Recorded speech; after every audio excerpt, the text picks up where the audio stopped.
మనం కరెక్టా కాదా ఎవరు చెప్పాలి? మట్టపు గుండు చెప్పాలి. మట్టపు గుండు ఎవరి దగ్గర ఉంది?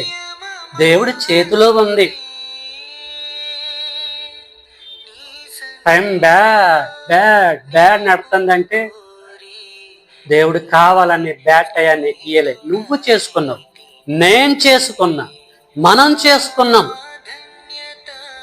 దేవుని పిల్లలారా, రేపు చనిపోయినప్పుడు కూడా ఈ మట్టపు గుండుతోటి చెక్ చేస్తాడు మనల్ని. ప్రతి ఆదివారం పోతున్నావు ఓకే, గంటన్నర కూర్చుంటున్నావు ఓకే, తర్వాత వెళ్తాను, తర్వాత నువ్వు ఇంకేం చేస్తున్నావు? దేవుడిచ్చిన కాలంలో ఈ ఆదివారం గంటన్నర తప్ప ఇంకా నువ్వేమన్నా చేస్తున్నావా దేవుడి కొరకు? నువ్వు వరగదీసింది ఏంటిది ఆయన కొరకు? నీకేమైనా చరిత్ర హిస్టరీ ఉందా ఆయన కొరకు, ఆయన పనులు చేసే విషయంలో?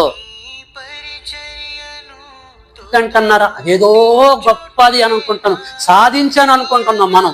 గంటన్నర రావటాన్ని బట్టి, ఆయన సన్నిధిలో కనపడటాన్ని బట్టి గంటన్నరేనా? ఆ తర్వాత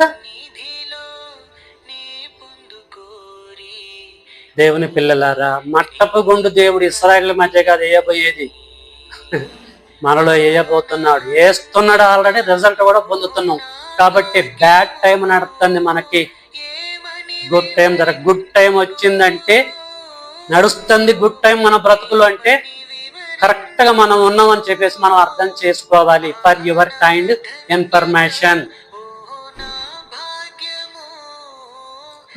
ప్రియులరా, దేవుడి పిల్లలు చాలా జాగ్రత్తగా బ్రతకాలి. దేవుడిచ్చిన కాలములో జీవించుకుంటూ సింహ భాగాన్ని దేవుడికి ఇస్తూ కొంచెం భాగాన్ని మనం వాడుకుంటూ పోవాలి. అందరి యందు ఏ జ్ఞానం లేదు.